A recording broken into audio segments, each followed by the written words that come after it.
What is up, everyone, and welcome to the Random Encounter Podcast, episode 168. I'm your host, James, and I am joined by the Just Rear Master, the dominant himself, Brian. Live from the Mountain Shrine. And of course, we have the fanboy himself, who we should probably call the Just Rear Master as well, because he's got some good shirts too. We have, of course, Phaneckswhy. Yep. What's Yeah. up? We'll have you guys turn-based battle, right? Every podcast is a turn. There we go. Like that. There you go. And of course, we got the great Ace Attorney, the guy you got to call if you're in a pinch, Ash Destroyer. Yes, and I'm in the car again, so wonderful. Today we got a probably a more streamlined, quick show. Today we are going to talk about Project Helix because Xbox decided to kind of make themselves relevant, kind of, not really, but kind of.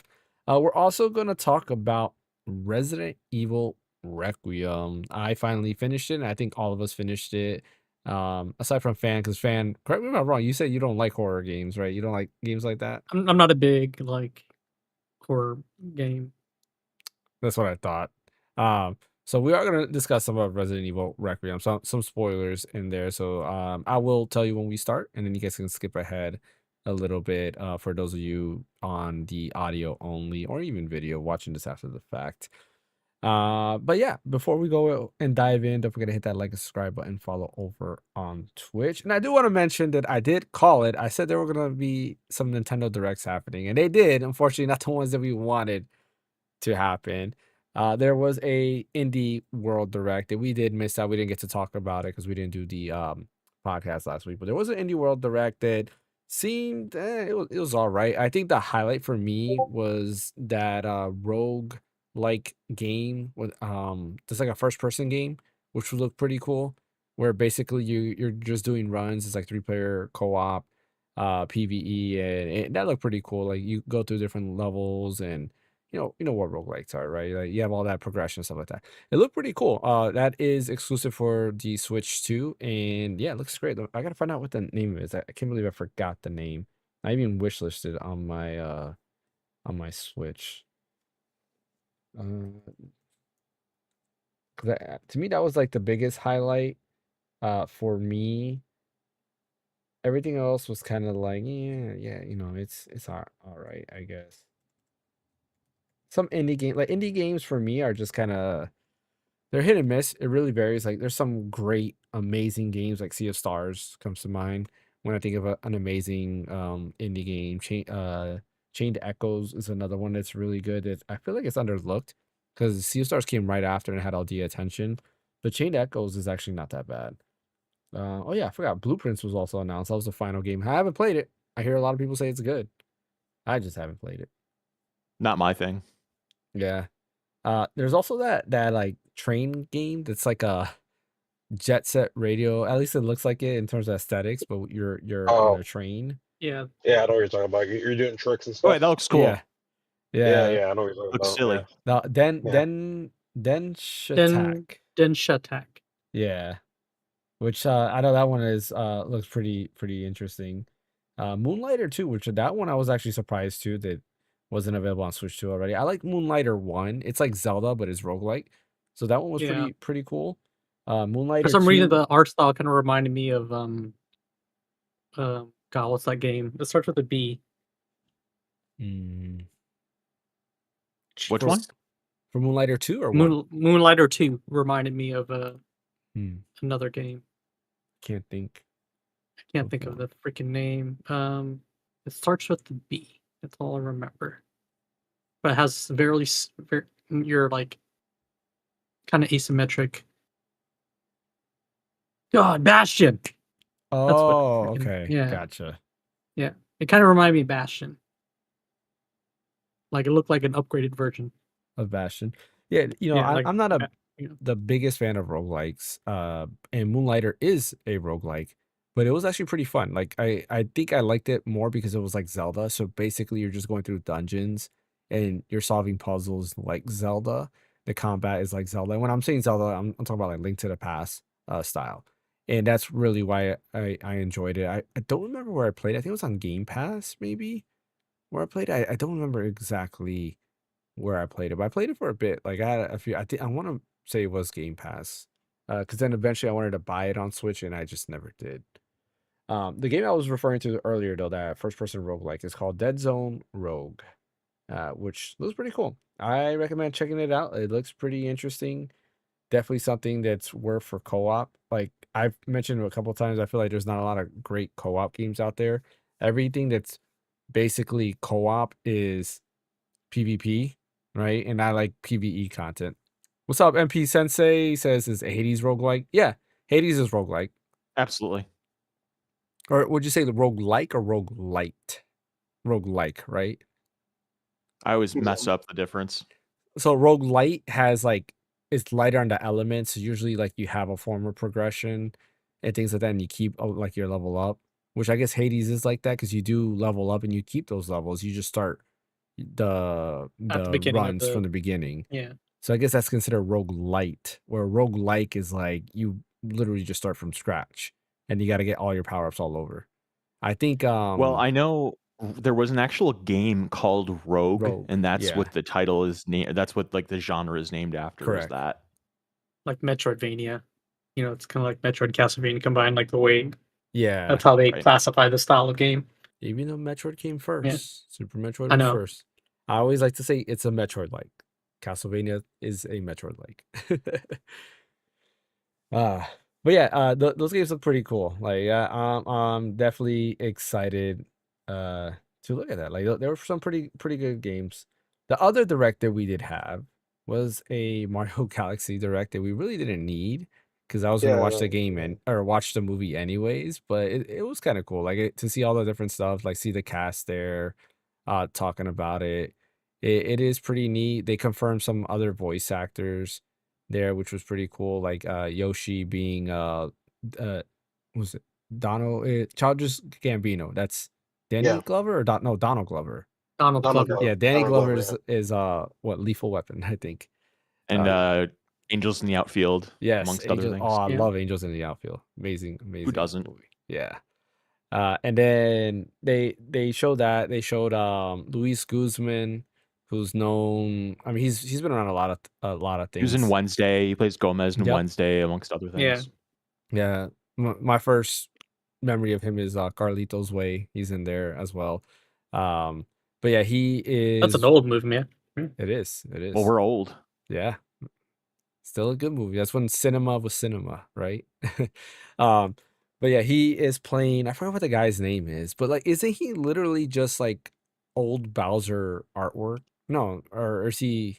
Because I was confusing. I thought he was like original Bowser artwork, but no, I think he is a separate character. Who's Wart? Yeah, that's what I'm saying. Like, I thought he was just old Bowser artwork. That was Wart, and Well- then he turned into what he looks like now.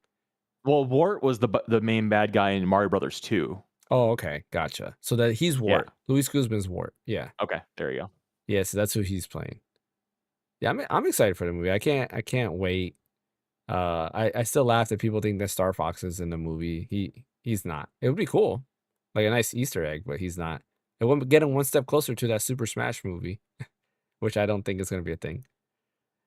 Yeah, I mean the first one's fine. Like it didn't set the world. I mean, it set the world on fire as far as sales go. And if I was a kid when that movie came out, I would have been freaking obsessed with it. I would have gone to the movies every day. And like, Yeah. if I would have, it came out on Blu-ray or whatever, and I was like at school the day it came out on Blu-ray, the day would have gone by like so slowly because I wanted to get home and get to the Mario movie. But like for adults that have grown up with Mario, at least in my case, it was a fun movie, very, very safe.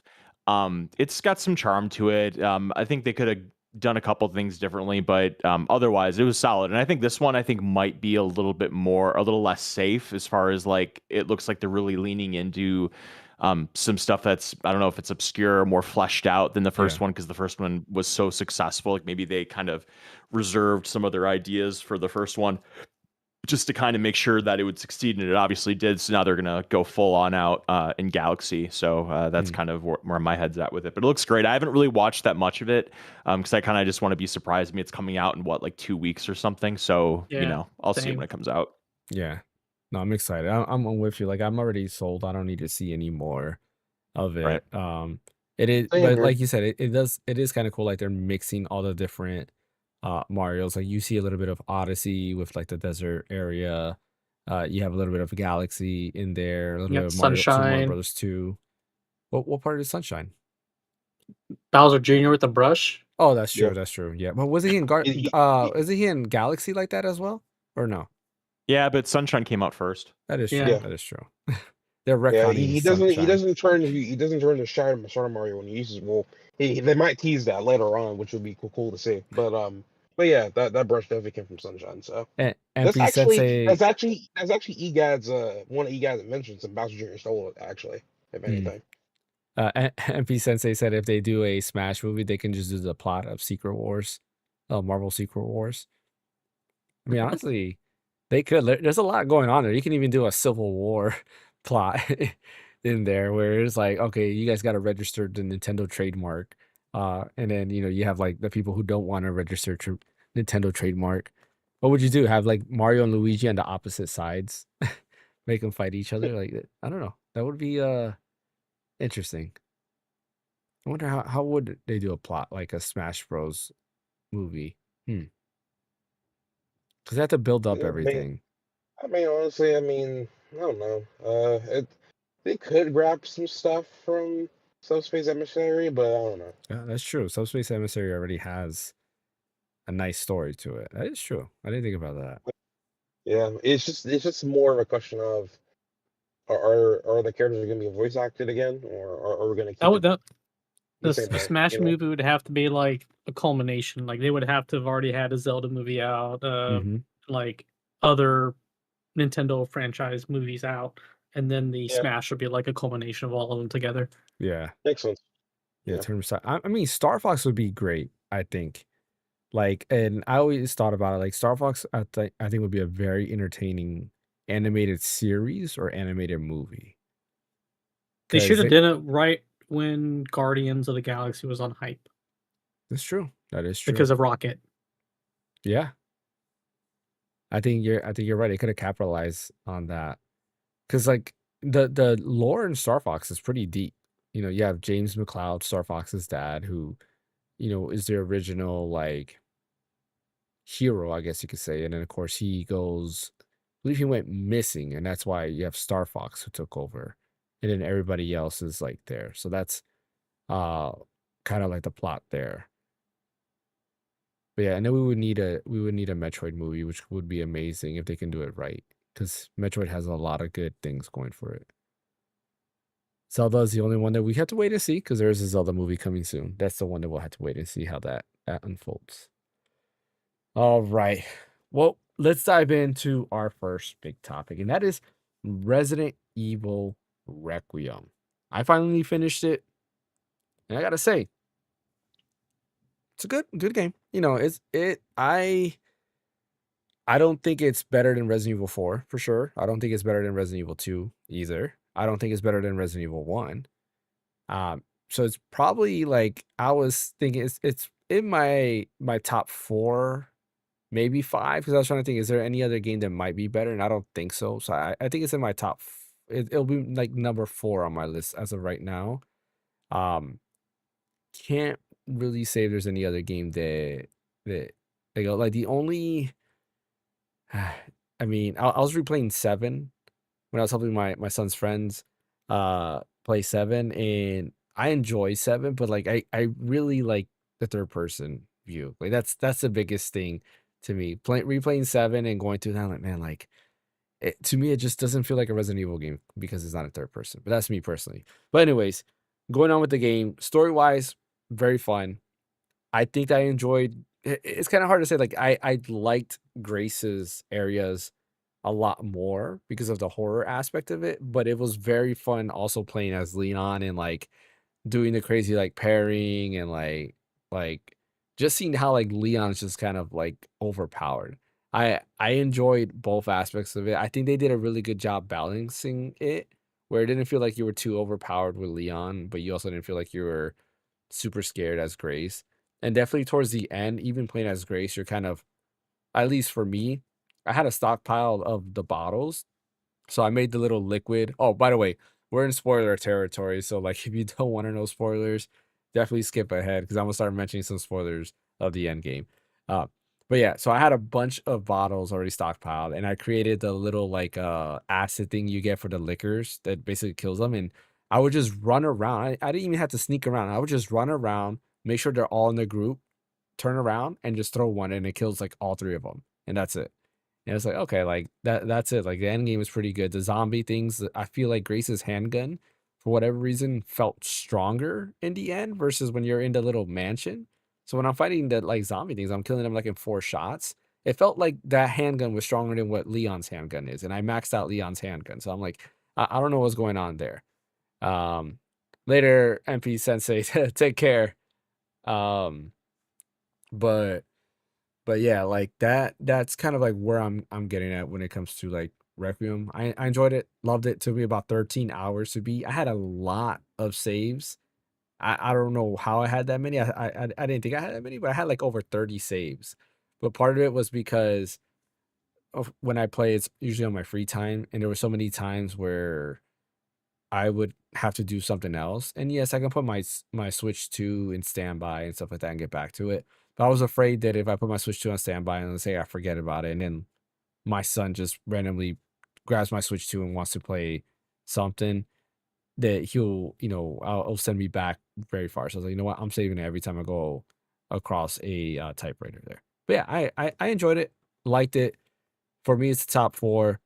Resident Evil 1, it's remake specifically is just one that always stay with me. Like I love the story of Chris and Jill. I love Wesker as the enemy, the tyrant, the hunters coming out where you go through the mansion and then you have the hunters. One also added the story. I forgot what her name is, but the girl, the story that you find out it's a girl and she was looking for her mom the whole time, and then she basically just like falls off and like kills herself. Like you know who I'm talking about? She's all chained up. She's chained up and she's like in the tomb, and then she comes out and you have the boss battle there. I forgot what her In what name game? was. In Resident Evil 1 remake. Oh, I haven't played that in so long. I've Yeah. yeah, I forgot as well, unfortunately. Yeah, it was a cool story. Like I love that. The sharks, like it's the only game that has like zombie sharks. I don't even know if they're zombie sharks. They're just sharks that are attacking you. And I remember that as a kid, that like scared me like crazy because they jump out of like little like aquarium where they're at and attack you. It was cool. Like for the setting, for the mansion, you had the plant base. It really had a lot in Resident Evil 1, and I feel like no matter what, no other Resident Evil has been as diverse as Resident Evil 1. And then 2 just like kind of amplified everything else. And I think the story was just better overall in 2, a little bit better at least. But yeah, I enjoyed Requiem. What about you guys? So my thoughts on Requiem is that so I've already beaten the game already, and then I'm currently trying to do my second playthrough on speed running the game essentially. Um, and like looking at a retrospective is that yeah, for your first point, James, I highly agree that Grace's levels are a lot more fun, a lot more newer, a lot more refreshing compared to Leon's sections. Like, and don't get me wrong, I love Leon S. Kennedy a lot. Hmm. He's grown. He instead of using a knife to parry things, he used a hatchet to parry things. He does all his one-liners. Like we love him. Like he's essentially like the huge nostalgia trip.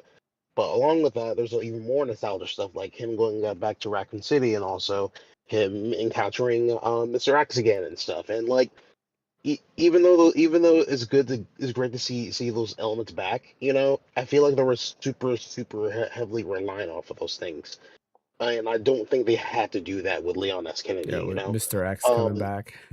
yeah, which I'm like, I don't say I didn't think it was needed. How did they even bring him back in the first place? Yeah. But that's besides the point. And then the other thing too, with Albert Wesker's copy, I thought they were gonna build something up with him or something like that. Yeah. Maybe we had a similar boss battle like we did in Resident Evil 5, but nothing really came of it because by the end of the game and stuff, when he injected himself with the cure, which is Elpis, he became normal, and Victor Gideon just off him off. And I'm like, bro, that's so anticlimactic.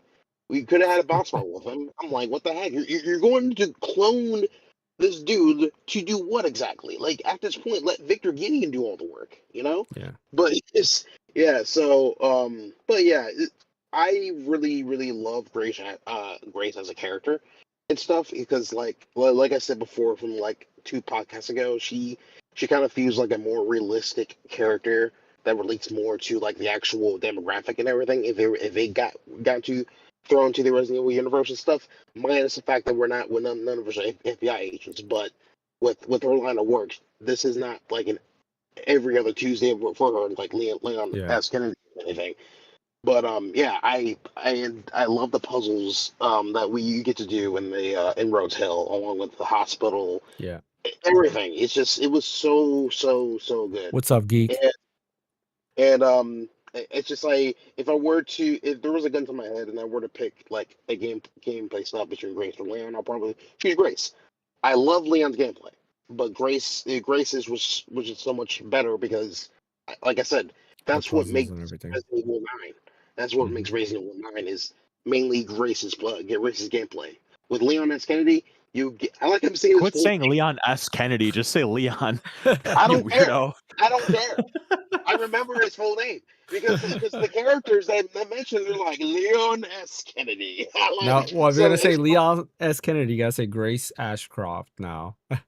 Or yeah, Ash? yeah, Is it Ashcroft or Ashford? No, Ashcroft, right? Ashcroft. It's Yeah. Okay. Ashcroft. It's Ashcroft. Yeah. Yeah. But yeah. So straight up, man, like it's just Leon S. Kennedy. Like It's like David a S. Pumpkins over here. straight up. Yeah. His sections is essentially it's like updated RE4 remake gameplay for him and stuff. Leon is a One And Piece character. yeah, pretty much. And then so like straight up, I really hope they add more People story with the DLC S to this moniker. game. Yeah. Yeah. I really hope they add more DLC, especially mercenaries. I think we really need mercenaries for Leon, please. Like, because Yeah, that's true. it's a really addicting, extremely With addicting that to play as gameplay, that would Leon. be amazing. Yeah, Yeah. I feel like if Leon had like newer levels, like not Raccoon City, but like they added more variant zombies, like personalities, like with Grace had and stuff, I think it would have been a lot more fun. Hmm. And like I think if they would have like did a better job when it comes to the overall level design in certain areas and stuff, especially when you're entering Raccoon City, I think that could have been better if anything. But Hmm. like the zombies that we had when going to Raccoon City, like the Ash zombies and stuff, extremely generic. It was like they don't tell you stories about these zombies and stuff. Like how they did in Resident Evil 2 remake, where you go in and you notice that same zombie that was like clawing at the vending machine to get a snack and stuff, right? I feel like when you're in Raccoon City, you don't get that much diversity when it comes to like Yeah. different types of zombies doing whatever. I mean, I think that I guess the only unique thing you get out of Leon's gameplay is practically the spider boss fight, but that's pretty much it from that point. Yeah. But and then the final boss that we're fighting, I forgot, but that final boss was basically what was it again? Was it Nemesis again, or Nemesis. Yeah. yeah, it was Nemesis straight from Resident Evil 3, From which I'm like, Resident Evil bro, 3. It was that's basically almost yeah, almost a one-on-one. They added a little bit more, but it was almost a one-on-one of what he is in Resident Evil 3 remake. yeah, but they could have done better. Come on, the final boss is that? I'm like, the final boss is that? Yeah. But yeah, so it's just so many like things like it kind of bother me a little bit. And with that being said, I feel like where I need to put this game, like mainly because of Grace, I want to put this above Resident Evil 7, but not above Resident Evil 8 for me, if anything. Hmm. So it's definitely a solid B plus for me, if anything. So Yeah. yeah. So I do want to go into the story a little bit later, but I want to hear Brian's thoughts on the game because then I want to talk about Okay. the lore after. Yeah. Okay. So I platinumed it. I loved it. I give it an A. I think it might be the best Resident Evil game ever made. And 4 was considered in my top 10 for a really long time. The original 4, 4 remake's really good too, but I think 4 gains some clout just because when it came out, it was so revolutionary when it came out. I just remember, it came out with that third person perspective and the set pieces and the action, and it was just so amazing when it came out. I think it came out in 04, 05, so 20 years ago or whatever, 21 years ago. So here's kind of my thing about it. I don't think the linchpin to Resident Evil Requiem is Grace or her sections. I think the big thing with Requiem is the disparity between Leon's sections and Grace's sections. And what I mean by that is you kind of have this dynamic that I'd kind of relate to what's that game that kids play? That like where Roblox. you throw the ball down and you have to pick up the things on the ground. What's that called? Oh, Jacks? marbles, jacks. No, Yeah. Jacks. Yeah, Yeah. where it's like you throw down the ball and you're Leon, and then you have to pick up the pieces as Grace or vice versa. What I mean by that is like you go. So to start off the game, you're in the hospital and you're playing as Grace, and when you're playing on standard difficulty, it's very touch and go. At least it was the first time I played it, where I was getting kind of frustrated because of how how little ammunition you have and how many zombies there are. Like I felt very overpowered compared to the other 7 and 8. I mean, I soldiered through it and I got through it, obviously, but I was getting a little frustrated because it just felt you just felt so overmatched. And so then when you get to Leon's section and you go into the hospital and you have an armory in your backpack and you get to take out all of them that have just been torturing you for the past 3 hours or whatever, that feeling is amazing. And you just go in there and you're not scared of anything. Like you fight that big monster in the attic or whatever, you kill it, you go down to the hospital, you kill everything, you still have tons of ammo left over, it's no big deal. And like that's a very satisfying feeling. And then you go into the basement as Grace, and that section is incredible just from like vibes alone, with the thing with the gears that grind up the bodies and like the red pool and the lights going out and the girl chasing you and all that. And then you go back to Leon, and the only thing I have to say about the Raccoon City piece that Ash was saying about how the zombies are kind of generic. I mean, I think it fits when you think about it, because when you think about it, Raccoon City was 25 or 20 years ago or whatever in universe in the game. These are supposed to be like a generic populace. It's not supposed to be like the guy that ran the gun shop. It's just supposed to be like, Citizen 364, Citizen 367, they're fighting you. Like, I don't think there's really room for a story there necessarily. I think they're literally just a means to an end for you to get the pieces that you need to blow open the door and then get to the police station, where you actually do get some categorization, because it's a lot more confined of a space. Because you fight that, or it's a very brief thing, but you see that cop or whatever, and like he kills him, and then he's like, sorry about. Or if he said like, rest in peace, or sorry about. He says some remark about the cop that he kills. And then Mr. X comes, and you have the showdown with Xeno and all that, and I loved the nostalgic vibes of that when the music kicks on and it's just so somber, and you're in there and you just kind of you can feel the nostalgia that Leon is feeling being in there. You can feel a lot of regret. He feels guilty that he couldn't do more to stop what happened, and that he feel like he didn't make a difference. And you can feel that the flashbacks, yeah. And then you fight Mr. X. That's a nice little boss battle. And then that little section with Grace where you're in the orphanage. People complain about that, having to go through that in a speed run, but if you know what you're doing, it's actually pretty quick. And then the end with the arc. Again, you get the best of both worlds, because Grace's section in that. What's really interesting about Grace's section in the arc is that to get the platinum, you have to beat hardcore insanity mode or insane mode. But the cool thing is that you can turn on cheats when you're playing that, and so you can have like an infinite rocket launcher and an infinite Requiem and all that kind of stuff, but you don't get that as Grace. You don't get the rocket launcher or the Requiem at that point in the game as Grace. You get your little handgun, and you get the miscellaneous Molotov cocktails and acid that you pick up. And even with cheats on, that last section as Grace on Insanity mode is not easy, because your pistol is worthless against the lickers. You have to go at least somewhat stealth, because if you shoot the lickers with your little pistol, it's like 30 shots to take them down, and it'll kill you 10 times before you kill it. So that definitely was a little bit of a challenge going through that on my Insanity run. But then when you go back to Leon, it's back to business. It's easy. You just get a rocket launcher, get the Requiem, you can get through it pretty handily.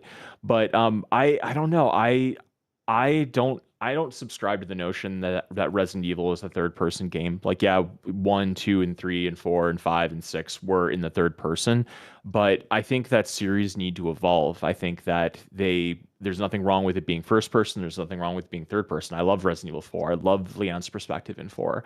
I mean, I loved his perspective in 4, but I loved his perspective in Requiem. I also loved 7 and 8's first person pieces because it felt a lot more immediate. You felt you're in the character's eyes. The horror felt a lot more in the present, and you get those jump scares a lot easier because you're relating to the character rather than watching somebody else going through the experience. And I think we talked about that a little bit last week. So you know, it's to me, it's kind of like when people are like, well, it's not really Final Fantasy because it's active combat. It's like, well, no, it's a Final Fantasy game because they decided it's a Final Fantasy game, and the combat is going to be the combat. There's changes here, there's changes there. Resident Evil, it could be third person, it can be first person. Maybe down the line they'll do a tactical RPG of Resident Evil. Then, you know, that wouldn't that be I think something? there's a mobile one already. Yeah, I think you might be right. Yeah. So I would say I definitely think that as far as balance goes, I think 9 is probably the best one out of 7, 8, and 9. Just as balance. If you want straight up horror, I think 7 is the scariest, and I think if you want straight up action, I think 8 is the most actiony Really? You in think my opinion. seven's the scariest? 7's scariest, no question. Yeah, because like you go I in still that think two basement. is. 2 isn't scary at all. You're Two, I you don't, have I don't Mr. X which two? Which two exactly? remake. You have Mr. X following you Remake almost 2? the whole Oh, game. Yeah, I mean that was fair. scary, but That's fair. Because That's a good in point. 7, Because all she you have had to worry about headphones on, is you didn't even know where he's at. So it makes sense. It yeah. makes sense. Well, in 7, all you have is what's his name? Baker. The Baker guy. Baker. Yeah, you only have him Yeah. in that mansion, and that's it. You go in the basement and those mold things are there, and I'll put you this way: Yeah. the But that's just horror go ahead. that I felt going into the basement in Mhm. 7 has never been replicated in any Resident Evil game. Like I would stand at the top of the stairs, I'm like, I know I have to go down here, but I'm terrified to go down here, and I think there's something very visceral about that. Yeah. Never happened to me. In 8 or 9, 8 had the dollhouse section, and that was really cool, and that was really creepy. But it wasn't as scary as 7. And I guess in 9, the only creepy part was like I guess the basement was kind of creepy. But beyond that, I didn't find it particularly scary. Yeah. Yeah, I would, for me it's like, to me 7, the intro part was definitely scary, and I played that with my headphones and everything. But like after you get to that intro, I think after that it's like I was like, okay, tone down, especially by the end of the game it's just a straight up like first person like shooter game. Yeah, I agree with that. Yeah, I agree with Like that. Where 2 for me, like I was on edge almost the whole game because I'm like, great, Mr. X is here. I can hear his footsteps. Like, where's he at? You know, and like and it's kind of annoying too. Like part of me was like, I'm annoyed that I'm being followed the whole game. You know, doing the library or not the library puzzle in the game where you have the jack and you have to move like the bookshelf Yeah, and you have to do everything. it around him. That was so annoying because you're like, okay, let me run in circle and then go back and do it and run again. And like, yeah, that was the most annoying thing. GeekShow says first time he But played you 7 could was on say, VR. Oh, that's cool. but you could say that that in 2 it also isn't that scary towards the end. Like when you go to the lab and everything like that, like it's a little scary, but it's a lot more actiony by the end of that too. You don't have Mr. X chasing you and everything. Yeah, I mean, yeah, yes and no. Like, cause like 7 is literally like there's a bunch of enemies attacking you, and you have a lot of like ammo by then. Where 2, there's not that many zombies as that. Like, you're not straight up okay, action here, move on, action there. But you know, I hear your take when it comes to that, and I agree. Like the balance is nice. Like it almost felt 50-50 where it's like, okay, playing Grace's part and like my suspense is up, like my anxiety is going up, and then I'm switching to Leon to kind of get relieved. Yep. And that's what it felt. But then when you're in Raccoon City, I agree with like what Ash said. Like the zombies do feel generic, but I also agree with you. Like it's just a random person there. It's leftovers from, you know, Right. what was already killed by Jill, Claire, and Leon before, and of course the missile. But like the Mr. X thing was cool in the sense of like, okay, this is Leon saying like, hey, I'm grown up now. Like I can handle you no problem. I don't have to wait a whole game to beat you. I can just beat you right there and then. The only thing for me is like going back, like my second oldest son is playing Resident Evil 4 now for the first time, the remake. And I was playing some of that to help him. And I'm like, wow, the combat in 4 remake does feel better than than 7 or not 7, I'm sorry, than Requiem for some reason. And I was Really? talking with somebody else, and he was saying the same thing, that he feels that the combat in 4 remake just feels better than in 9. And I don't know, maybe it's because like the way they made the game, In they Leon's part specifically? in Leon's part specifically, yeah, because Okay. Grace doesn't really have like the kicking and stuff. I mean, she does Right. have the push, and you Little can like push. kind of Yeah. kick, yeah, but it's not the same. And and I felt the same way. I was like with Leon, I just felt like maybe they couldn't. I don't know. There was just something missing. Where in 4, it just felt like, okay, if I hit these guys on the knees, then I can kick them, move them over, or there was like a lot more strategy behind how to take out the mass enemies. Where here, it just didn't feel that way. I do want to Love the hatchet. the hatchet. Yeah, I agree. I love the hatchet. Like, it's the coolest weapon ever, and just the way he uses it, so amazing. Like being able to fight the Yeah, it's lickers, badass. and then you just parry the Hmm. lickers, they fall down, and you just that was amazing. And I do like that too, where you like the lickers are almost nothing to Leon at this point. Yeah. Yeah. You could stealth kill them, which was funny because when you're playing as Leon, you're stealth killing everything, right? Or at least I was stealth killing almost everything. And then when you switch over to Grace and Arc, I went by and I forgot you couldn't stealth kill as Grace, except Mhm. only if you have like the little like that blood thing. And I Mhm. went to go kill one zombie. I was like, oh shoot, I can't It stealth wrecked kill. you. And yeah, and I just got it attacked me, and I ran away, and then all these lickers heard me, and then like I got jumped and died. I was like, oh shoot, I forgot about that, because I was just trying to sneak my way through, but that was kind of funny. As far as lore goes, like with Zeno, I don't I'm kind of happy you don't fight Zeno as Leon, because to me, anything to deal with Wesker is Chris's Should doing. be Chris. Like, Yeah, should yeah, be Chris's. Yeah, makes sense. yeah, because like Chris and Wesker are like they're always in every game. Like that's his enemy, and I feel like bringing back Zeno was just like like it just didn't feel right. Leon fighting them. Like maybe if he said like Sadler or somebody else, like I'm like okay, or having Mr. X back makes sense. But for Chris to deal with that, it to me it didn't make, or Chris for Leon to deal with that, it didn't make sense. I feel Um, like Xeno was kind of just shoehorned into the story, honestly. Because I feel like Victor Gideon could have just did all this himself, oh honestly. for Because sure, to me, in my eyes, Victor Gideon was the main antagonist, which makes sense because yeah, you get to fight him at the end of the game. So at that point, yeah, I'm like, exactly, why even have Xeno there in the first place? yeah. You know? Well, I do want to talk about that, which is why I mentioned I want to talk about the story a little bit. I do feel that the game at the end felt rushed, or it was unfinished, because the story just I seems agree. kind of weird. Like, I don't know how you guys feel about it, but Grace being important, and at the end she's really not that important, was kind of like, Yeah. okay, like there's nothing special about her. All she did is she knew where the thing is, but like there's dialogue where it's like your blood and everything like that. They're literally taking her blood because they said that she has the key in her blood. And I'm like, okay, none of that really mattered.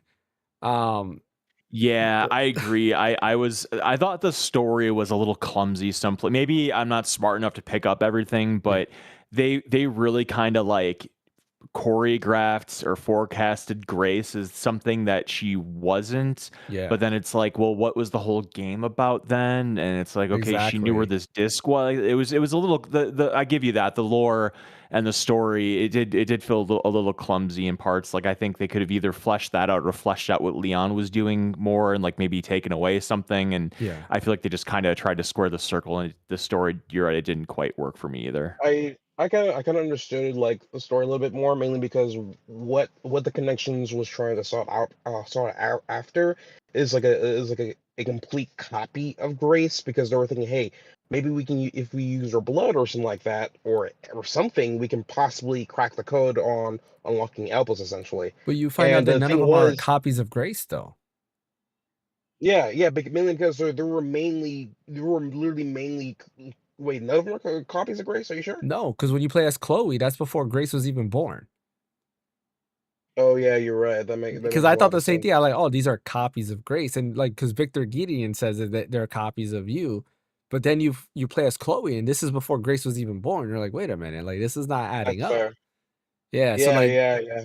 I think maybe like I mean I wonder I know Grace was adopted by Spencer because that was shown in that leaked footage that Grace was looking at, I believe. So It could be something like that. Because like it's a bit of weird thing too. Because when you look at when you go back to videos that Grace was looking through at Ark and everything, Yeah. that's Grace does come in, and like Oswald E. Spencer was like, oh man, she's here and stuff and everything, and like I guess he wanted to have his own adopted daughter by the end of it, and Seven, the dude already felt very like he felt really regretful in what he done Yeah. essentially, and from that point, that's why he created Elpis in the first place. The most important, the weirdest thing about this whole thing is that the word Elpis in Greek, it just means hope, Yeah. and it's kind of bothers me a little bit because some of these Resident Evil characters are kind of smart, so I would assume that they could have just did more Google research on Translate. what Yeah. Elpis means and not saw after that, if anything, right? Like, so I'm like, oh, okay. Yeah, that kind of like threw me off a little bit. Yeah. But I guess for one thing, I do like when it comes to nostalgia stakes back in Ark is actually doing a 1v1 with Hunk, because I'm actually one of the few people that actually, well, not few people, I say I'm one of the many people that actually love Hunk as a character. He's a simple ass character, but he has a lot of mystery behind him essentially, and he's one of the Raccoon City survivors back in Resident Evil 2 and everything. And Oh, there's some debates here. going on If right you're a true now. Hunk fan, then what game did what? Let me try. What is the second game he debuted in? Isn't it Operation Raccoon City? Mm-mm. See? Resident Evil 1? Mm-mm. So Yeah, I have no idea. Hunk is from Resident Evil Survivor, which was the first person shooter Resident Evil game. Where you're in Raccoon Wait, City. don't you also play as Albert Wesker in that game? I don't remember if you play as Wesker. I don't think so.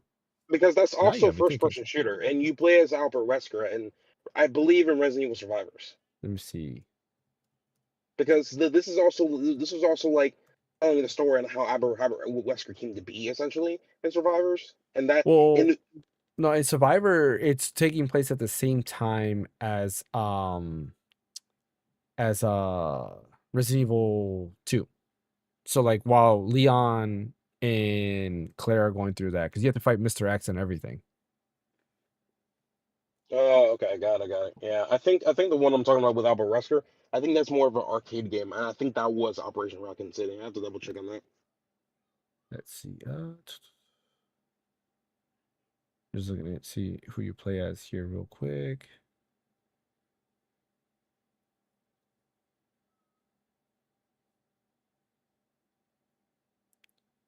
No, it doesn't say.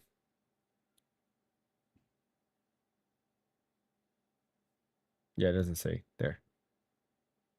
Oh, Oh it doesn't well. say? Okay. Yeah, it looks like no, it actually looks like you play as him. What? But Hold on. It says it mentions Ark in this game. I didn't know that. There was Ark in Survivor as well. Well, that's interesting.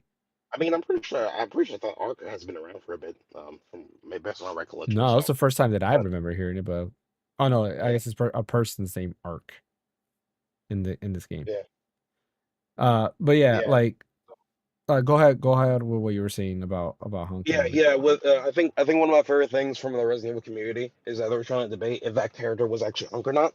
And the one of the biggest factors was his personality type of deal, because Hunk was like an OPS type of guy who wants to get the mission done and done only. yeah. But in Requiem, he's like, Leon S. Kennedy, we finally meet, and like he had like this more sportsmanship attitude and everything. But I feel like, you know, Hunk is allowed to have like a slightly altered personality. He's still trying to complete the mission still at the end of the Yeah. day. But there was like two key things that literally makes me believe three things. One is that if you let Hunk snap your neck during the 1v1 fight, he does a little hand motion thing as well with that. Secondly, is that when you kill Hunk, even when you kill Hunk as Leon, well, yeah, you can only kill Hunk as Leon. When you look at his corpse, you see that his hand also has the Raccoon City syndrome as well, which means, hey, he was around when the Raccoon City incident happened, essentially. Oh, I wanted to ask about that. Yeah, What about Claire? Doesn't she need a Raccoon City inoculation? Yeah. I And think so Jill too. too, because Jill was in Raccoon Yeah, City at the Jill same too. time. Yeah, Yeah. yeah, I'm pretty sure she's gonna get her Well, dose too, because Sherry Olsen obviously had it too, if anything. But That was another thing. Like, the third thing that is that and this I don't know if this was kind of intentional or not, but um his corpse was the only corpse that disappeared when you exit the room as Leon or go to like a different area and then come back.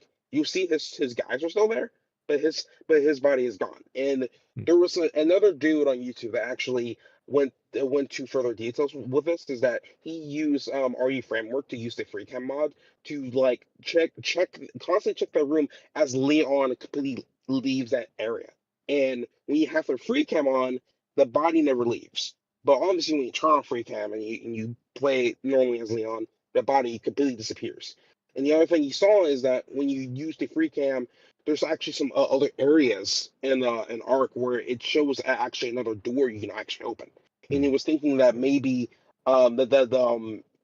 because Hunk is most likely alive, he probably escaped and went through that door himself or something like that. And at mm, that point, that's probably where that's going to like wrap some things up with the DLC, where you see Hunk trying to do whatever he needs to do to either one, but maybe get Elpis. Honestly, at this point, he probably needs Elpis to begin with because he also has the syndrome type of deal. yeah. And what's probably happening is that like as the whole thing has as Arc is crashing down, he's probably at the last minute trying to get Elpis in a whole badassery type of way of anything, which I hope that's his mission if anything. So, but I, yeah, those are the three key things that I believe is Hunk at that point. So, and I, plus I he I literally don't has the think same voice he. act. Yeah, I was gonna say I don't think he's gonna be the focus on the DLC. As much as a Well, lot of he's not people, going to be the primary focus. He's not yeah, going to be the primary focus, but I just think he's Hunk mainly because he literally shares the same voice actor in mhm, Resident Evil 2 remake, which is Keith Silverstein and mhm, stuff. So it's just yeah, I want to see more from Hunk, but mm, obviously when it comes to Capcom, they're not really going to be putting too much into him anyway and stuff. You'll see him in some side projects and stuff, and sometimes in mainline projects. But I'm just really hoping to see him again in Requiem and stuff and see what he's yeah. doing next, if anything. So Yeah, I mean, I think well actually before I say this, I do want to mention like the ending to like just some of the like that just the ending scene in general just feels like it goes like one, two, three. Like it makes no sense. Like uh Grace being like, "Oh, I couldn't save Emily," and Leon's like, "I didn't shoot his vitals, so there's still hope." Like what? that Like was Yeah, that BS. was kind of silly. How do you know where the vials were when Emily transformed? That makes no yeah, sense. I mean exactly. Yeah. he's Leon, but I'm And like, bro, I don't kind of believe you on that, brother. Where do you know where the vials are on that thing? yeah, I've never seen a zombie like that in previous games. You know, yeah, it reminds me of like when you tell a kid that like you took the dog to a farm up north or whatever when you really put it down. It's like, don't worry, I didn't hit it her vitals. Yeah, And then Grace is like, really? And then oh yeah, she she's like a little orphan Annie. She has a a rich father and she's gonna live happily ever after. I'm like, Grace. yeah. It yeah, just a lot of that just didn't seem right. And then they show her and she's like in a cocoon. I'm like, huh? Like we saw her like transform into the thing, like, but yet she's inside. Like I don't know. Like there's a lot of weird things the ending has. I'm just like I don't know how I felt about that ending. I just felt like it was too back to back to back. They leave you off where Leon's like, where's Chris? We gotta find Chris or whatever. I'm like, okay. Like I get it, like Chris's team squad like saved you, but like now you're worried where Chris is. Like I just don't get it. Like yeah. Also, Chris is fine. He punched a boulder. He's fine. yeah, So how about the her boss that sent her to go to the decrepit hotel, this 100 pounds lady that just has like a little pistol or whatever, like what like why is he not fired? yeah, because I'm pretty sure it's established that Victor Gideon was pulling the strings to get her there, so that means that he did something to get that boss to send her there by Yeah, herself with no backup. And what was like why is he still ordering her out at the end of this? Like where's like the internal investigation as to how yeah, this that's possibly true. could have happened? That's yeah, that's well, I fair. mean, I guess they do say like the what is it? The what are they called? They have a group. It's not Umbrella, but the group that also controls Umbrella. Like they're infiltrated in the government. The Connections, I think they're called. I believe. Yeah, the connections. Yeah, Yeah. So the it's fine. Connections Yeah. are involved there. So like they definitely have pull in the FBI, which Grace is part of, and they're okay with just letting Grace return. Like I don't. There's a Yeah, lot of I don't know. weird things that you might say, yeah, Resident Evil stories are wacky and whatever, but the lore usually makes sense, and I just feel like here it just felt kind of that specifically the ending feels very weird and very different from the beginning because the beginning everything kind of makes sense even when you're reading like the documents and everything like that. It's like all that lore makes sense, and it almost feels like towards the end of the game somebody else decided to write the story. I don't know. But like for me, the biggest thing that I'm hoping for the next Resident Evil game is I do hope if I would like a game again focusing on Chris and Claire.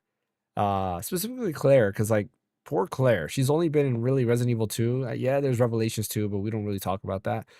And that's about it. Like Leon has Well, you're in been luck. The next game is is going to be Code Veronica, probably, so it'll be Chris I Sinclair hope again. so. I hope so. I do think that theory of where you're going in Chloe in the orphanage, like you have the mansion with the 4 soldiers there, then there's the train. Or they're not 4 soldiers, like 4 dolls. But then you also have the blocks. There's 4 blocks, and it's C, Z, 1, and 5. I think that does stand for remakes for Code Veronica, Resident Evil 0, Resident Evil 1, and Resident Evil 5. Which, if that Wow. is the case, that might make it so that Chris is the next hero, and maybe they're gonna end 10 they're gonna end Chris in 10, like make him retire because he's gonna be like 70 years old in Resident Evil 10. So like he's got to retire. I just want him to go out because like they've done Chris dirty. He's just like DLC guy now. Like shows up at 7 in DLC. He's in Village, but he's just like, hey, here's like 5 minutes of me shooting down everything, and then that is it. I want to play as real Chris in a classic Resident Evil game, but that's me. Anyways, we spent a lot on this topic. We'll probably have more to talk about next podcast, but we are going to go ahead and dive into Project Helix here right now. Project Helix was teased and talked about in GDC.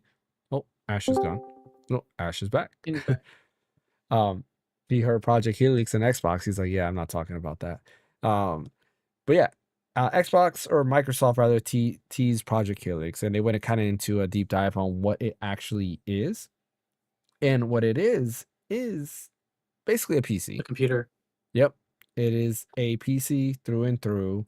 Of course, they're partnering with AMD, and they are using FSR Next, which is basically like the next generation FSR. So they will be utilizing that. Starting, I'm gonna read a little bit of the bullet points here.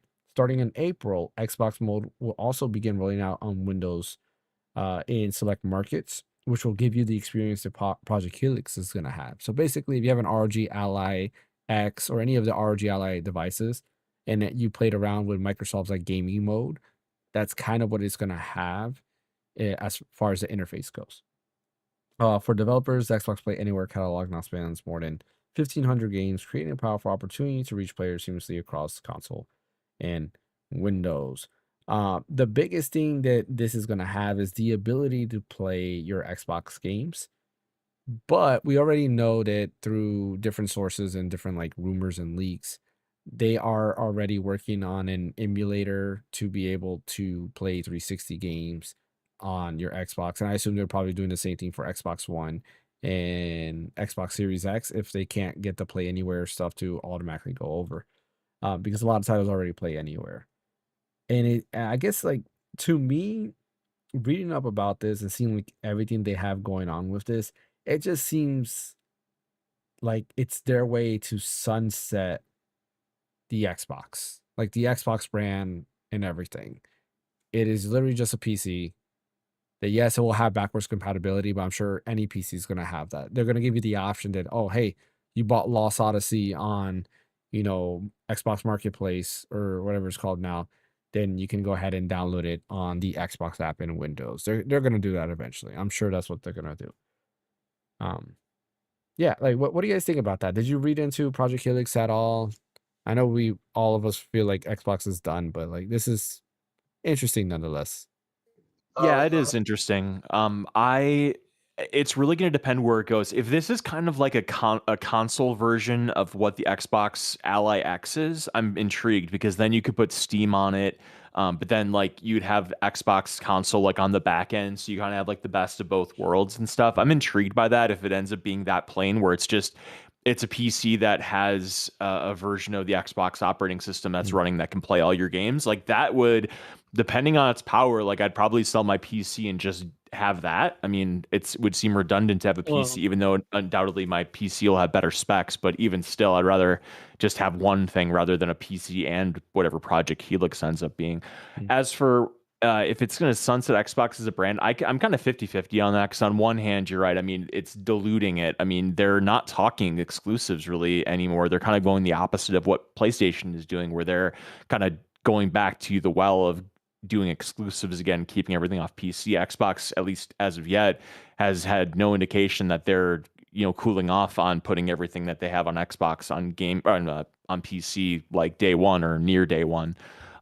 So I can see what you're saying because then it's like, well, if Xbox is just a PC and PC is playing Xbox, then you're right. I mean, what's Xbox then? But I don't know if you saw this, but they're taking down all of that. This is an Xbox marketing material, Yeah. which leads me to believe maybe they're kind of going back a little bit to what they were. But I just think you can't put the toothpaste back in the tube at this point because they still haven't said like, okay, this thing on Xbox as a console, it's going to be exclusive on Xbox as a console. You can't get this on PC. They're still playing it everywhere, and I mean that's fine. But that kind of goes to what you're saying that if you're going to have it be console and PC, it's the same soup, then you can't like just take out the soup of the Xbox. It's all the same liquid now. Yeah. So I don't know if they're gonna just like have PC as a AI productivity piece, and then Xbox is just like the all-encompassing gaming brand or something like that. And then you can install Steam OS on it, or Steam as a program, whatever, and download your Steam thing, your Steam games.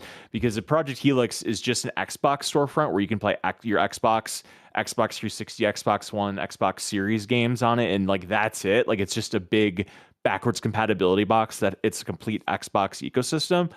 I mean, I'm interested in it, but it's not going to get me to sell my PC because I need to be able to have my Steam library. And if you can't have your Steam library, then it's like, okay, I'll get the deluxe Xbox, but I'm going to have my PC too. But if they make it so you could do everything on it, then I could definitely see myself consolidating. So I think they're going in the right direction. This new head of the president or whatever her position is called or whatever. I do think it's a good. I mean, obviously this has probably been in the works before when she wasn't yeah. there, but if she's stewarding this and they're not, doubling back on it or whatever, I think it's a move in the right direction if they're trying to save any semblance of what the brand once was at this point in 2026.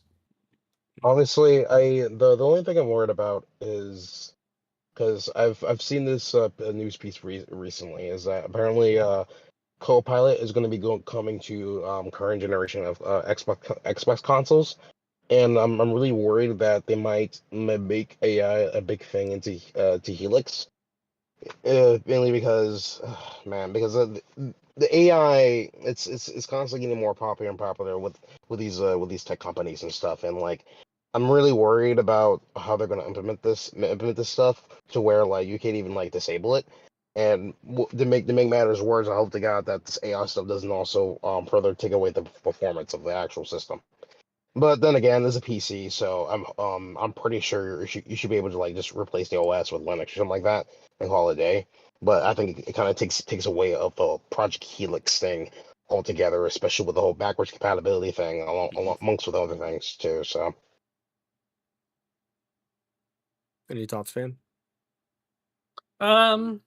I mean, it kind of just reminds me of Xbox going back to, or the Helix going back to the original Xbox, because the original Xbox was basically a computer.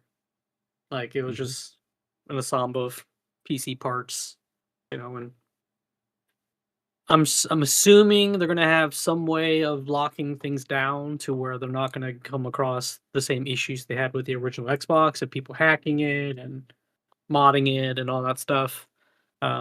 I looked into like the Helix stuff, and there's a bunch of price like estimated pricing on it, and everyone's thinking it's upwards of like $1,000 because of how like specs and how powerful it is, and since it's a compete PC. That's the only thing I'm concerned about is price. Is, software wise, yeah, it'd be cool. If the new Xbox going forward is kind of like a launcher, like a storefront, like what Brent was saying, where you can kind of just buy all previous generations and just play it within like a virtual machine system within itself. But it's gonna come down to the price, because if it's not price competitive enough, they're gonna come across issues like they did with the PS3 when PS3 was $800 being the first Blu-ray player on the market. Yeah. If this thing's gonna be like $1,000 to $1,200, that's gonna be a tough sell for a lot of people. Yeah, I mean, you got already people that complain about $450 for a Switch too, right? Yeah. and that's not to mention, Xbox, ROG Ally and Ally X, and MSI Claws and Lenovo Legion Go 2, that's like 1,500 or whatever it is. Mhm. Yeah, gaming, it kind of lost itself because the whole point of like the Nintendo system, right, was gaming at an affordable price, right? The whole Famicom thing was the family computer, right? Being able to play these computer games in the living room, but they were also pretty affordable when you compare it to like a PC or any other thing out there that can do the same thing. And it's like that's kind of gone away, and we're kind of getting everything super expensive. But that being said, like I don't know. Of course, we're gonna keep an eye on it. Like, I'm gonna keep an eye on it because we're gonna talk about it. I just don't think it's something that I will get unless I have like extra money just lying around somewhere. But hey, let's pick this up. Like, honestly, if anything, PlayStation is starting to seem a Exclusive little bit more. Lost Odyssey remake, Xbox Series Helix, Lost That would be Odyssey a day one remake. buy. Like, if they said that, like, Yeah. exclusive only available on Project Helix, that would be day one. That Blue Dragon, give me all those RPGs that were Xbox exclusive. But like PlayStation actually is starting to seem more intriguing again, because they're kind of backpedaling and going back to exclusives, and I think that's smart. Like we talked about it last podcast, and I do think that this is part of the effect because they maybe see like, oh, wait a minute, we're releasing, let's say Ghost of Yote, which we now know is not coming to PC, that they officially said it's not. But if we release Ghost of Yote on PC, that means in Project Helix, they can play Ghost of Yote. And it's like, now why buy PS5? You can buy Project Helix, and guess what? You got an Xbox, a PC, and a PlayStation all together. So I do kind of like think that is part of the reason why they're not doing that as well. But yeah, like I'll take a look at it and see. I mentioned it a couple of times. Like I'm trying to get rid of everything like Windows. I'm kind of done with them. I can't tell you, like last stream on Friday, I had, outside of the Elgato stuff, which has nothing to do with Windows. It's more just me resetting up all the audio. I had issues on everything. I turned on my PC and it's just like everything was going slow. I was like, what is going on here? And I had to restart for it to go back to normal. And it's just Windows. Like Windows just has it's very like, I don't know, like hit and miss nowadays, where if I turn on Bazite, it works perfectly fine. I do want to get that Mac Mini sooner rather than later to be able to stream off of that, because that will probably save a lot of my headaches, and we could do the podcast on a Mac Mini. It'd be a lot easier to do all these Yeah, things. dual PC streaming is definitely make things a lot easier. Yeah. Well, I mean, the PC can handle it. It's just Windows. It's Yeah. just like, That's what I mean. Like if you had two yeah. separate, like, with Windows and stuff, it definitely helps out having two separate systems. Yeah. So I'm definitely looking to get that and not do that unless, like, if Nvidia worked great on Linux, I probably wouldn't be using Windows at all. And that's part of the thing. Like, if Project Helix is going to be a Windows-based system because it is a PC, it's already less appealing to me than it is right now. But yeah, any other thoughts on Project Helix? Yeah. It's funny. Yeah, not really, not on my radar at all. But I mean, we'll see. I do want to Not mention. until we know more, anyway. I just thought about this because, like, fans said that it's going back to its roots, and I'm thinking like Helix, DNA, Helix, right? Going back to its DNA.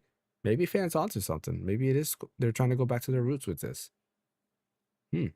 That could be very interesting. We'll see how that turns out. Dude, imagine if they brought back the Duke, but just like a modern Duke.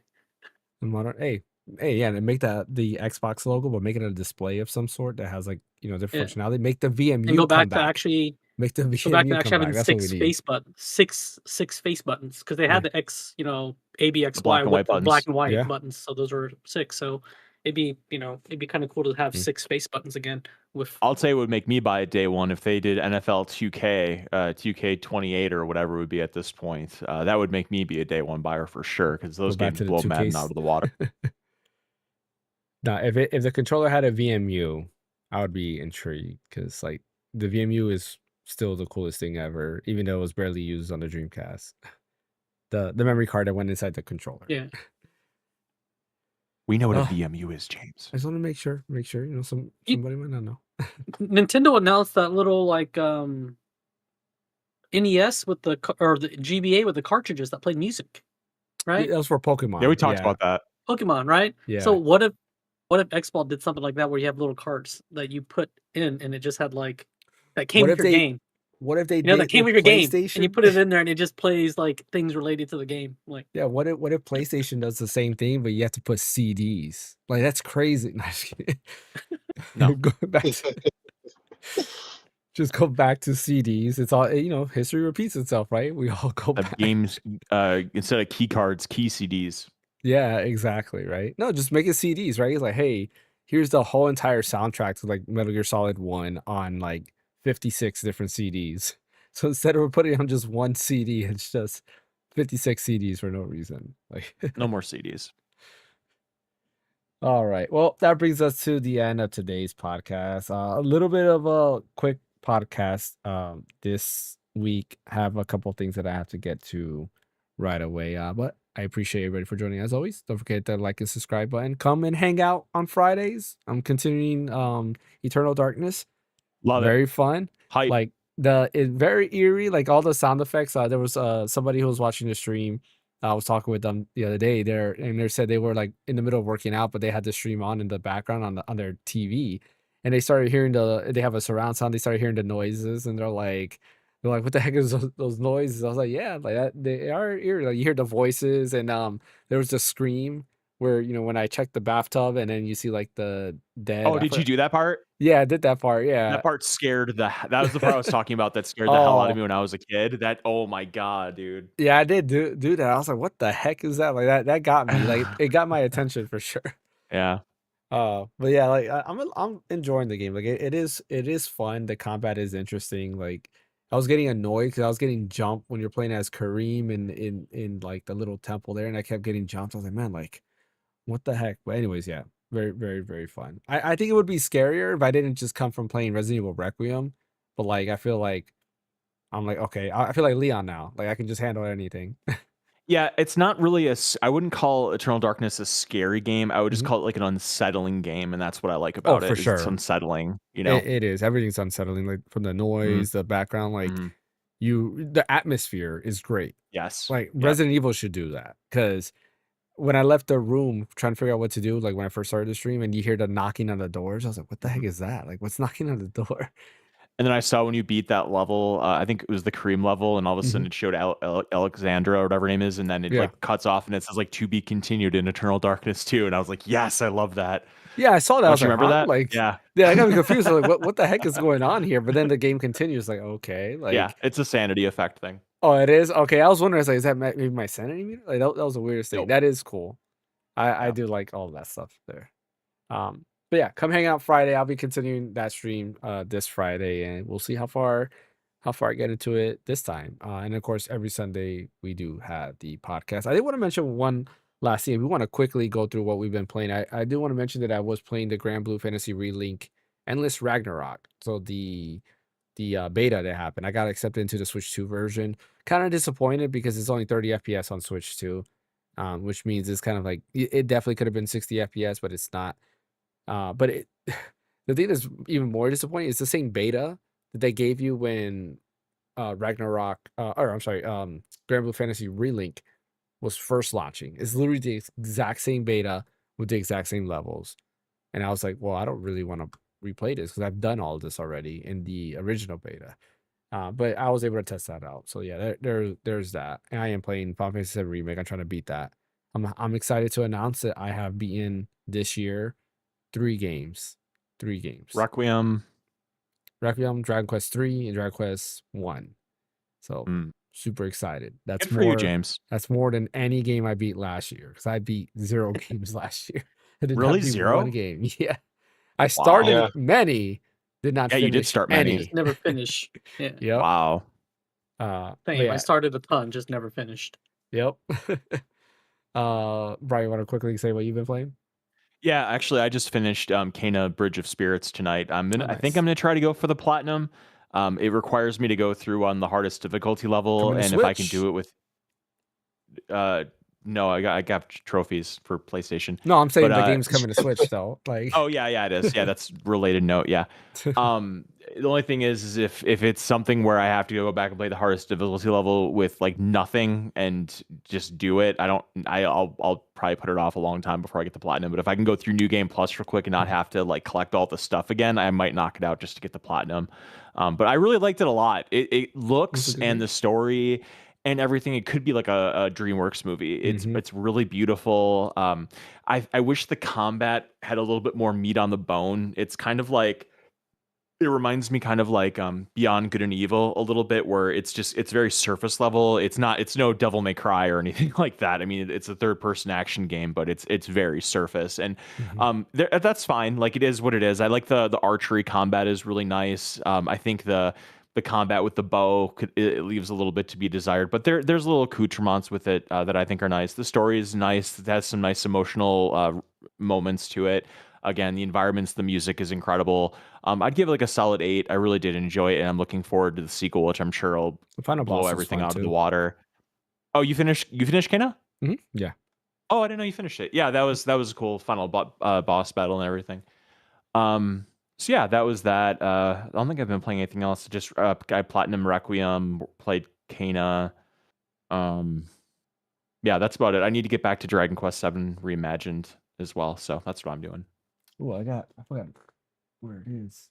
Somebody gave me a they bought the ship of Dragon Quest 7 from Play Asia because they actually got it cheap. It was like but anyways, it came with a bunch of extra stuff that they didn't need. So they gave me a tote of Dragon Quest 7. Oh, I have it right here. Oh, nice. And they forgot to bring me the stickers, but they're gonna give me a bunch of stickers, but it's kind of cool. So on the front.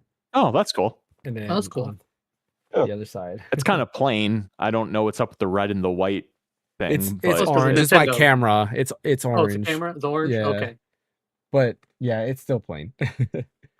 And I was hoping for the stickers, but he said that he forgot the stickers at home. It should have been blue. It should have been. Or yeah, green. that'd look better. I agree. Yeah. But for like the blue slime, because that's the most yeah. iconic like character for Dragon Quest. Yeah. I'm waiting for Ash to go back to Japan and bring me some more Dragon Quest stuff. I mean, this will happen this year. This will happen in September, so. Yeah. Ash or Fanny, you guys want to say what you've been playing real quick? Yeah, sure. So I actually recently went back to Claire again. I'm just gonna say Claire. And I recently finished one of the end game story quests for one of the characters, Maya, where you had to go to one of those tall things on top, and you see Alicia, and it's a big old like theme of like basically that's a cool part. Facing yourself and like accepting who you are. Alicia finally accepting your. I don't know how further I want to get into this, especially with you, James. I don't know how far you're in the game. I am still in the He's same never getting spot I back to was that. like last year, so I will eventually. I just don't know when. If a Switch 2 version gets announced, I'll probably dive back in. Part of it's just like my RGLIX still gets me angry, so I don't boot it up on there. I'll tell you this much. After that quest, the dynamic between Versa and Maya was like so interesting because like I think that was the first time I've ever seen Versa getting mad at somebody for a bit because like fucking freaking Maya will just go maj like Alicia essentially, and the Versa's like, no, I want to say goodbye and all that kind of stuff, and like normally Versa's like is kind of like calm and collected for the most part, but like when he saw that, he like. I mean, I understand why Versa felt like that. Tread carefully, Ash. Yeah, he literally has. What'd you say? I said tread carefully for spoilers here. Yeah, you're going into deep spoilers. Oh, my bad. Yeah. Actually, I'll start from there. It's a very good section though. quest. Yeah, it's a very good endgame quest, but like all characters had really good endgame quests. I think one out of one of my favorites is probably going to be funny enough, it's probably Monaco's because to me it was the funniest because you get to fight what's her face again? I forgot her name. She's like the head honcho from the Jester Village. I forgot her name. So um, but yeah, that was fun. I'm trying right now. My main goal for the next couple of weeks is to try to complete some unfinished games, starting with Expedition, and along with that, finish one of my other playthroughs of Chrono Trigger, and then from there just keep on finishing older games and stuff. And when I say that, literally 2 days ago, I bought 3 games from Square Enix because they're on a sale. One of them being Bravely Default: The Flying Fury HD Remaster on PC, which I'm like, thank God it came to PC because I wasn't going to pick it up on Switch 2. And then the second one being FF16, the deluxe edition, because it was like $35 and included all the DLC and everything. And the third one, I forgot what this game was called, but this was like a really unique niche game from Square Enix. It's like a mystery horror novel thing that's like really heavily praised. It's one of those things where it's a diamond in the rough. Mm. So I picked that one up for like $10, and then total, I think it's been like almost $80 for like all 3 games, which I'm like, yeah, that's good. That's Mm. pretty good in my book. So. But yeah, that's good. That's pretty much it for my side of the house. Cool. What about you, Finn? I've been playing Pokemon Fire Red. Fire Red? Nice. I started Leaf Green. I beat Brock. I did play a little bit of that, then I stopped and went back to Final Fantasy Remake. Where are you at in Fire Red? I haven't gone far because I played on the Switch too, but then I also been switching it back on my phone using the The MCon. MCon? Yeah. Yeah, because I'm realizing how slow the game is in terms of like battle speed and Yeah. walking around. So I've been trying to emulate it to where I can do like 2 times speed and like run around faster. Mm. Yeah, I've But been I'm in the first gym. Oh, nice. Yeah, that is one thing, like how slow once you get the running shoes, which is after you beat Brock, it's easier to traverse, but yeah, battle speeds are still a little bit slow. I do want to get back and finish it. My biggest issue, and I think I said this before, was that the um the GBA, I just feel like the sound design for GBA is just not the best. Like I like Game Boy sound design. I don't like GBA as much. I think I said it on the podcast before. I don't know if I have. Does everybody I here like how agree? crunchy it is. You like how crunchy it is, or you don't? I don't. For me, I do. I don't know. Like, there's nostalgia to it. Like when I hear a Game Boy Advance like soundtrack, but it's just like when I hear like Pokemon Leaf Green. If you were to tell me which has a better soundtrack, Pokemon Blue or Pokemon like Leaf Green, um, I like Blue's version of each of those songs. They sound, in my opinion, they just sound better. I like it a lot more. I don't like the remake soundtrack on there, but that's just me. Not the biggest fan. DS was definitely a huge upgrade, and I love DS music, but GBA, it's hit and miss. There's some good soundtracks that they have, but some of the songs, like if you listen to the original and then go to the GBA, I'm not a fan. But there is nostalgia to it. I do agree with that. Like some of that crunchiness, that nostalgia, when I hear it, it does put me back in like simpler times for sure. All right, cool. Well, we'll end that here. Appreciate everybody for joining. As always, don't forget to hit that like and subscribe button. Follow over on Twitch. Fan, where can they catch you at? You guys can catch me at Phaneckswhy and all the socials. What about you, Bryant? I'm at red_so_deep on Twitter. And what about you, Ash? Yeah, you can catch me at Ash Destroy. I'm on YouTube and everything. So I almost said, what about you, Luigi? Because I was staring at Luigi, like right there. Like, yeah. I gotta eventually change the avatar. Eventually, I just like the Luigi picture a lot. So yeah.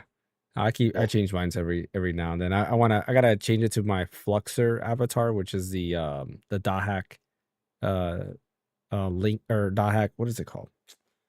I forgot what the name of it is. The new Dahak remake that they're doing, or reboot that they're doing to the main character there, Oh which is yeah, Kite. yeah, the Dot Hack. That's one of the unfinished games. But I have a good reason for that game to be Mhm. unfinished. Mainly because you told me to be like, "Hey man, you gotta watch the animes first before you play the game." I'm like, really? That was on the Yeah, podcast, man. Jesus. yeah. There's a lot in the lore. Well, in the reboot, it's gonna be fresh, so everybody can start with their reboot and go from there. Though I Yeah. do recommend the original series because it was fun. At least growing up, it was fun to watch the anime, play the game, and kind of like see how the story unfolds and everything. Yeah. But yeah, as always, you catch me right here at the Random Encounter, and I will see you guys Friday. Thank you, fam. Thank you, Ash. Thank you, Brian. See you guys.